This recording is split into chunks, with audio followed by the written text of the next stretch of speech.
성광. 우리 교인들이 지금 헷갈리고 있습니다. 살림의 곳을 피워야 될지 회복을 시켜야 될지 사실 그게 같은 말이에요.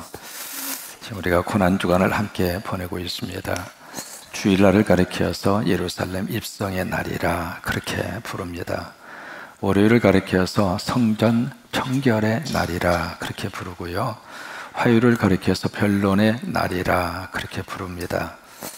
그러면 오늘 수요일을 뭐라고 이야기하는가? 사랑과 배신의 날이라 그렇게 부릅니다. 극적인 두 가지의 사건이 오늘 일어나게 됐죠. 첫째는 가룟 유다가 예수 그리스도를 배신합니다.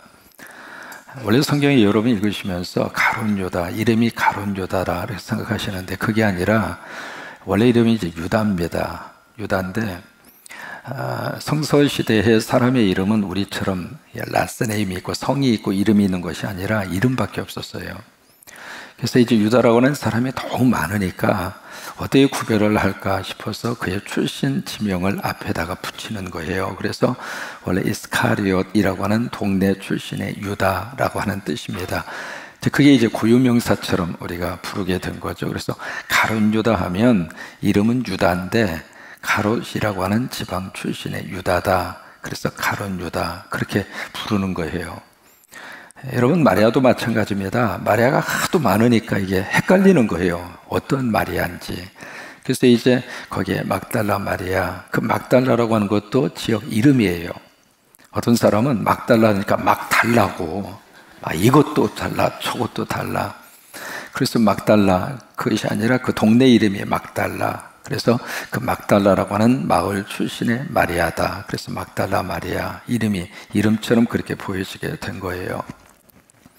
또 하나 오늘 극적인 하나의 사건이 일어나게 되죠. 예수님이 바로 베다니 그 지역에 계실 때, 그러니까 주일날, 월요일 그리고 화요일은 예루살렘에서 사역을 하셨고 수요일은 베다니라고 하는 그 마을에 예수님이 계시는데 거기서 같이 식사를 하고 있는 거기에 막달라 마리아가 향유의 옥합을 가지고 오죠. 와서 그것을 깨서 예수 그리스도의 머리에다가 부어드려요.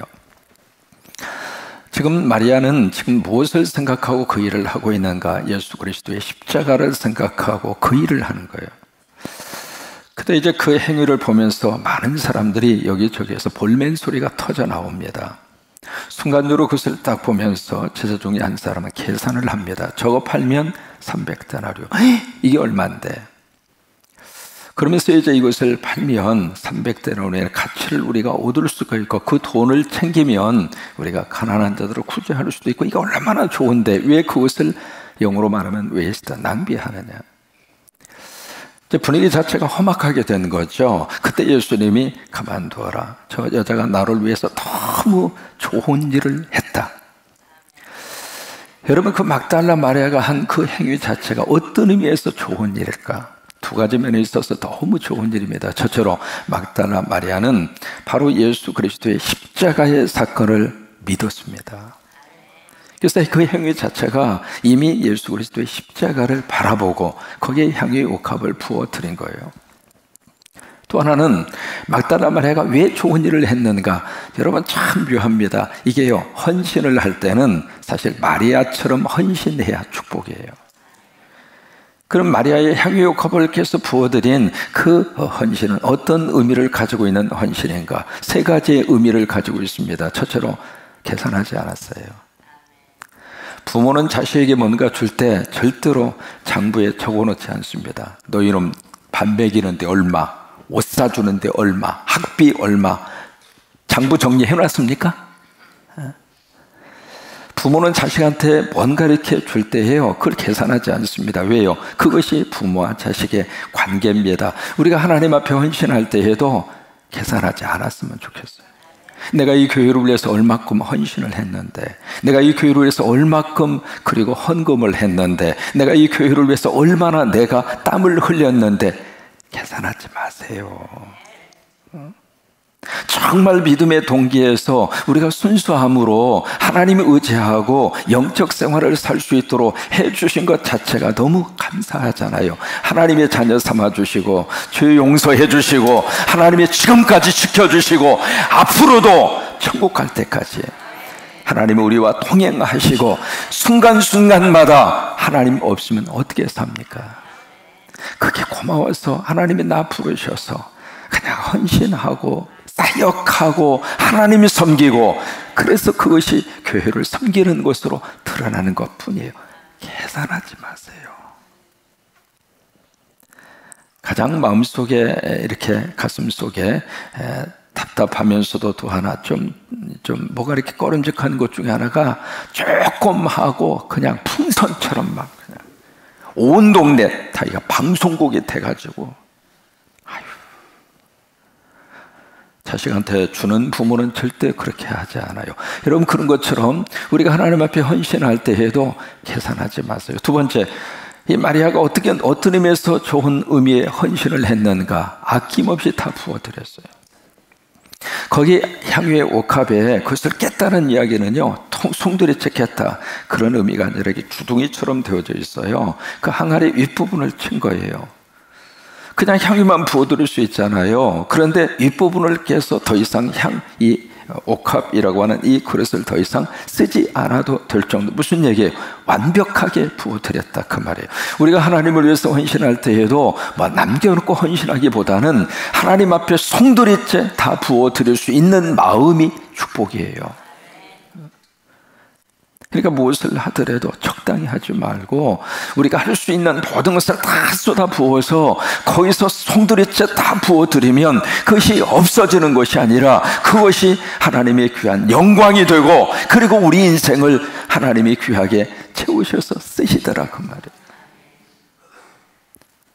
세 번째로, 헌신을 할 때 어떻게 할 것인가? 내일로 미루지 말라고 하는 거예요. 내일 갖다가 부어드려야지, 모레 부어드려야지 안 해요. 사실 우리가 하나님 앞에서 지금 여기 이 순간에 하나님 앞에 헌신할 수 있는 최고의 순간이에요. 오늘 이 새벽 지나고 나면 더 이상 오늘 새벽 오지 않습니다. 오늘 이렇게 서서 찬양할 수 있는 이 시간은 내 인생의 마지막 시간입니다. 여기 이렇게 함께 예배드릴 수 있는 이 시간이, 오늘이라고 하는 이 시간, 이 순간은 오늘이 마지막입니다. 더 이상 내 인생 속에 다가오지 않습니다. 그렇기 때문에 하나님 앞에 헌신할 때에도 하나님이 뭔가 감동을 우리에게 주셨을 때 내일 모레 없어요. 아내를 위해서 내가 해야 할 좋은 말이 생각나거든, 내가 사랑하는 이에게 사랑한다고 말하고 싶은 마음이 생각나거든, 내일로 미루지 마세요. 왜요? 내일은 당신의 날이 아니기 때문입니다. 맞습니다. 내일은 우리에게 기대할 수 없는 날이에요. 하나님이 주시면 사는 것이고, 하나님이 허락하지 않으면 내일은 우리 인생 속에 없어요. 오늘밖에 없어요. 오늘. 그래서 지금 내가 잡아줘야 할 사람이 있다면 지금 내가 그 손을 잡아줘. 지금 잡아주세요. 지금 잡아요. 손만 잡아. 다른데 절대 잡지 말고 잡아주세요. 지금 내가 잡아줘야 할 사람이 있다면 지금 내가 잡아줘. 왜요? 따뜻한 그 온기를 느낄 수 있는 이 시간에 지금 이 시간밖에 없어요. 우리는 자꾸 속아요. 부부의 관계 속에서도 좀 자식들이 큰 다음에 좀 더 사랑하고 살자, 꿈 깨세요. 형편이 좀 나아진 다음에 우리가 서로 그냥 외식도 하고, 그리고 서로 좋은 데도 가고, 아니, 그냥 생각났을 때 월명공원 가세요. 참 좋아요. 거기 뭐 멀리 갈 필요 뭐 있습니까? 이게 감동이 밀려왔을 때 그때 하나님의 일도 그때 할 수 있는 것이고, 뭔가 마음속에 하나님이 부어주시는 그 영이 성령의 능력으로 나를 움직일 때 그때 헌신도 할 수 있는 것이고, 그러니까 그것을 내일로 미루지 마세요. 내일로 미루는 순간 없어요. 자식에게 줄 수 있는 것도 마찬가지입니다. 그것이 바로 오늘 수요일날, 그래서 사랑과 배신의 날로 고난주간이 바로 오늘 그런 의미를 가지고 있습니다. 스가랴 바로 11장부터 12장, 13, 14장 바로 예루살렘에 대한 문제를 취급을 합니다. 오늘 스가랴 13장의 전체의 주제의 말씀은 예루살렘에 대한 정결입니다. 깨끗하게 하는 거예요. 근데 그 예루살렘을 어떻게 정결하게 하는가? 여기 예루살렘은 단순히 어떤 건물적인 의미가 아니라 바로 교회가 예루살렘이고 여러분이 예루살렘이에요. 왜? 여러분 속에 하나님이 계시잖아요. 하나님이 계신 곳이 예루살렘이라 그 말이에요. 그러니까 내가 성전이고 내가 지성소고 내가 하나님께서 거하고 싶어 하시는 교회라 그 말이에요. 근데 그것을 자꾸 이분법적으로 나누려고 그래요. 그래서 교회 하나 지어놓고 그게 교회다. 그것으로 절대로 하나님께서는 끝나지 않았어요. 교회당 하나 지으려고 예수 그리스도를 십자가에 돌아가신 게 아니에요. 왜 예수님이 이 땅에 오셔서 고난을 받으시고 십자가의 그 고통을 당하셨는가? 나를 성전 삼고 싶어서, 나를 성전 삼고 싶어서. 근데 그 성전의 의미는 퇴색되고 건물 하나 지어놓고 그 건물 잘 치장해 놓고 이게 바로 성전이라고. 그건 구약적인 의미에서 예수 그리스도가 이 세상에 오기 전에 구약적인 의미에서의 성전의 개념으로 자꾸 국한을 시키는 거예요. 한국 교회 속에 지적 하나 할까요? 바로 성전적인 성전의 의미가 그런 식으로 자꾸, 그래서 교회당 하나 건축하면 성전 다 완성이 됐다고 그러고, 그거 아니에요. 그러니까 성전된 나라고 하는 의미가 바로 복음적인 의미에서 다시 한번 깨달아져야 나라고 하는 존재가 얼마나 소중한가. 내가 그렇게 사랑받는 존재구나. 나라고 하는 존재가 하나님이 보실 때에는 내 안에 하나님이 계셔서 나를 하나님의 가스 템플로 삼을 정도로 나라고 하는 존재를 그렇게 사랑하시고 그렇게 귀하게 보시고 나를 그렇게 끔찍히 두고 보기에도 아까울 정도로 눈에 넣어도 아프지 않을 정도로, 근데 눈에 넣으면 진짜로 아픕니다. 그 정도로 하나님이 우리를 너무 사랑하시는 그 이유가 무엇인가? 여러분이 성전이니까. 여러분이 성전이니까. 그러니까 세상적인 무슨 기준으로 저 사람보다 내가 못 사니까 내가 인생이 실패하고 아니라 그 말이에요. 그래서 우리 스스로가, 우리가 하나님 앞에서 우리 모두가 다 예루살렘이에요. 근데 그 예루살렘을 어떻게 하는가? 하나님이 프로텍터 보호하시고, 두 번째로 어떻게 하시는가? 퓨리파이, 깨끗하게 하시고. 그러니까 어떻게 깨끗하게 하시는가? 세 가지로 우리를 깨끗하게 하세요. 첫째로 보혈의 피로 깨끗하게 하세요. 그것이 바로 1절 말씀입니다. 1절에 그날에 죄와 더러움을 씻는 샘이 터전하게 돌 것이다. 그 샘이 터지는데 누구를 위해서 터지는가? 다윗의 족속과 예루살렘 주민을 위하여. 그들을 위해서 하나님이 이 샘을 터뜨려 주셔서 그 샘을 통해서 우리의 죄와 더러움을 깨끗이 씻어주시는데 1절을 보시면 누가 그것을 열리도록 하시는가? 바로 하나님이. 그러면 여기에 죄와 더러움의 샘이 바로 무엇인가? 골고다 언덕에 바로 십자가를 의미합니다. 십자가를 통해서 보혈의 피를 흘리심으로 그 보혈의 피를 통해서 우리의 죄와 더러움의 모든 것을 깨끗하게 씻어주시는 거룩한 역사. 윌리엄 쿠퍼라고 하는 사람이 살았어요. 18세기에 영국 사람이에요. 살면서 너무 힘들었어요. 그래서 극단적인 선택을 결정합니다. 아편을 사서 손에 들고 템즈강에 가서 거기서 뛰어내려서 인생을 끝내리라고 생각합니다. 자기 집에서 템즈강까지 한참 걸려요. 그래서 18세기에 거기에 마차를 부릅니다. 마차를 불러서 이제 마부에게 나를 템즈강까지 데려다 달라고. 근데 그날따라 안개가 가득하게 끼었어요. 앞뒤 분간이 안 되는 거예요. 한참을 달리고 또 달리고 달렸어요. 그래서 이제 템즈강인가 보다 싶어서 이제 아편 딱 하고 템즈강에 뛰어들라고 딱 이제 내려서 보니까 어디서 많이 본 듯한 모습이 눈에 들어와요. 봤더니 자기 집 앞이야. 안개가 너무 끼어가지고 달리고 달렸는데 자기 집에서 팽팽팽팽팽 돈 거예요. 그래서 그날 뛰어들지를 못했어요. 가야 뛰어들지. 그러니까 자기 집으로 들어와서 이제는 칼로 자기를 자해를 해서 자기의 목숨을 끊으려고 그래요. 사람이 말이죠, 극단적인 상황에 딱 처하면 그거 외에는 다른 생각이 안 들어요. 그래서 칼로 이제 그것을 자살을 하려고 생각했는데 부엌에 가서 칼을 딱 집어들었는데 세상에 딱 보니까 칼이 반토막으로 끊어져 있는 거예요. 반토막 난 칼로 아무리 찔러도 이게 들어갑니까? 날카로워야 들어가지. 그래서 그것도 안 된 거예요. 그래서 기왕 시도한 거 삼시세판. 자, 끈질긴 사람이죠. 쿠파라고 하는 사람이. 그래서 이번에는 뭘 하는가? 목을 매는 거예요. 목을 매서 이제 마지막 자살을 시도를 해요. 그래서 목을 매고 올라가서 의자로 톡 친 거죠. 그래서 대롱대롱 매달려서 죽으려고. 그리고 이제 대동대롱 매르고 있어. 끝나나 보다 싶었는데 툭 하더니 세상에 목 매달은 줄이 끊어져 버린 거예요. 그러니까 3번씩이나 못 죽은 거예요. 사람이 말이죠. 그 정도 가면 뭔가 깨달음이 있는 거예요.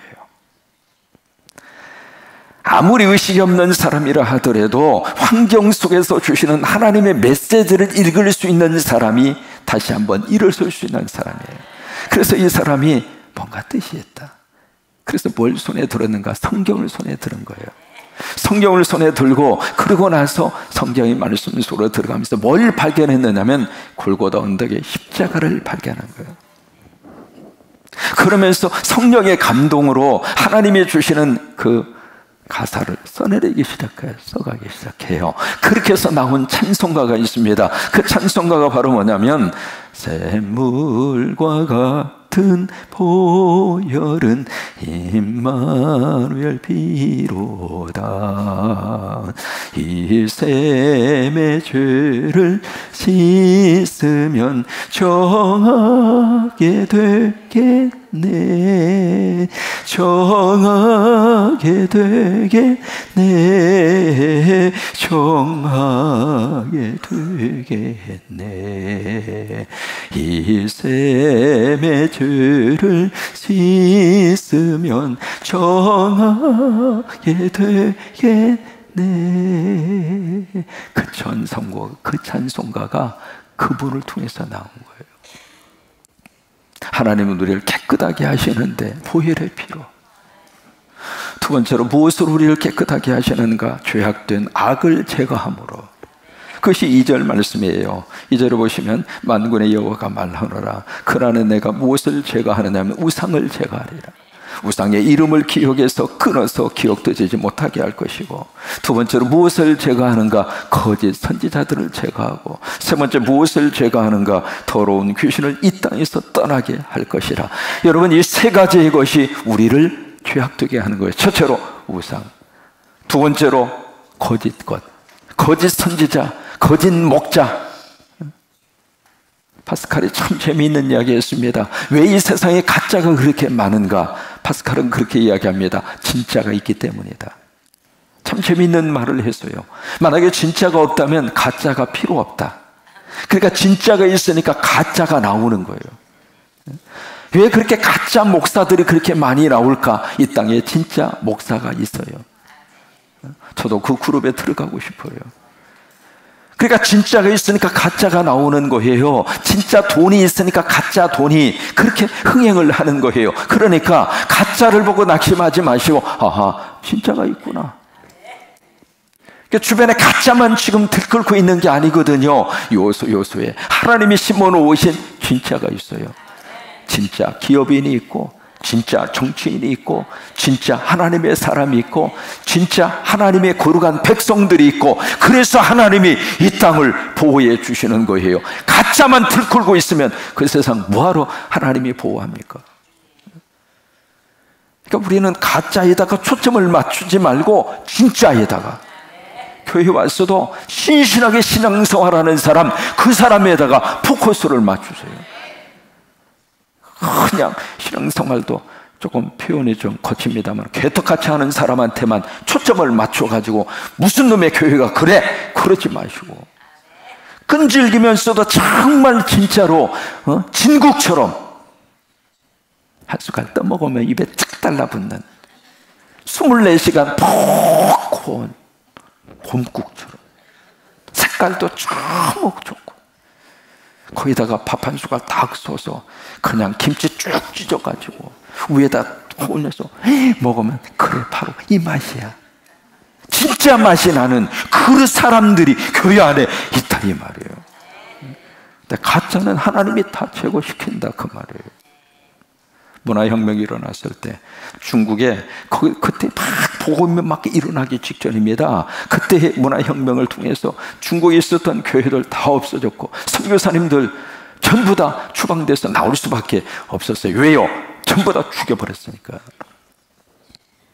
그때 서방에 있었던 많은 크리스찬 지도자들이 이제는 중국이 끝났다고 생각했어요. 이제는 더 이상 기독교가 뿌리 내리지 못하고 이미 끝나버렸다, 그렇게 생각을 했거든요. 그런데 그 핑퐁 외교를 통해서 중국이 열렸잖아요. 열려서 딱 들어가서 보고 너무너무 깜짝 놀란 거예요. 중국의 지하교회가 그렇게 많이 성장하고 있었어요. 그 기간 동안 뭘 했는가? 가짜를 다 없애버린 거예요. 하나님이 우리를 어떻게 깨끗하게 하시는가? 가짜를 제거시키는 거예요. 그렇게 해서 정말 진짜만 하나님 위에 진짜가 돼야 천국 갈 수 있으니까. 그렇게 해서 우리를 깨끗하게 하신다 그 말이에요. 세 번째로 하나님을 어떻게 깨끗하게 하시는가? 고난을 통해서 우리를 깨끗하게 하세요. 그게 7절입니다. 만군의 여호와가 말하노라. 칼아 끼어서 내 목자 내 짝된 자를 쳐라. 이게 뭐예요? 고난이에요. 고난의 파도가 휩쓸려 돌아와서 어떤 역사가 나타나는가? 8절 3분의 1이 다 멸망해버리고 3분의 1은 그냥 그 고난의 자리에 그대로 아직도 머무르고 있고, 그 다음에 9절 3분의 1만 불을 통과해서 거기에 금같이 은같이 너무 귀한 하나님의 백성으로 하나님이 깨끗하게 해서 하나님의 백성으로 만들어내더라 그 말이에요. 저는 바라기는 성광교회 모든 성도들이 이 불을 통과한 3분의 1의 그룹 속에 들어가게 되기를 원합니다. 신앙생활하다가 어려움이 있어서 나가 떨어져 버리는 그런 연약하기 짝이 없는 믿음, 그런 믿음을 가지고는 안 돼요. 어떤 고난이 오더라도 하나님 꼭 의지하고, 어떤 시험이 오더라도 좌절하지 말고. 왜요? 우리는 하나님 바라보고 사는 사람. 그 하나님 의지하면서, 그래 이 고난을 통해서 우리 가정을 회복시켜 주시고, 이 고난을 통해서 우리 인생을 다시 한번 회복시켜 주시고, 하나님이 나를 쓰시기 위해서. 왜 깨끗하지 않으면 하나님이 못 써요. 21세기에 최고로 최고의 피아니스트로 꼽는 사람이 루빈스타인이라고 하는 사람. 21세기의 최고의 피아니스트 하면 루빈스타인. 하여튼 대단한 사람이에요. 근데 이 사람이 일본에서 공연을 한다고 하는 소식을 듣고 한국일보 특파원, 일본 주재원에게 한국일보 사장이 특별히 그 사람 어떤 수를 쓰서라도 내한 공연을 그것을 성취시켜라. 그래서 이제 그 루빈스타인에게 가서 우여곡절 끝에 그 사람을 한국 내한 공연을 할 수 있도록 계획을 짜요. 그것이 1966년도입니다. 그 당시만 하더라도 이 후진 국가 한국에 와서 이 공연 꿈도 생각을 하는 거예요. 그래서 이제 그게 보도가 되면서 1966년도에 세상에 대한민국 피아니스트, 피아노를 좋아하는 사람 루빈스타인, 이 세계적인 피아니스트, 이 사람이 어느 정도냐면 한 번 딱 악보를 보면 그 악보에 있는 커피 자국까지 기억할 정도. 세상에 그런 사람이 있을까 싶을 정도로 거기에 대한 해석이 뛰어나고, 뭐 그런 사람이 루빈스타인.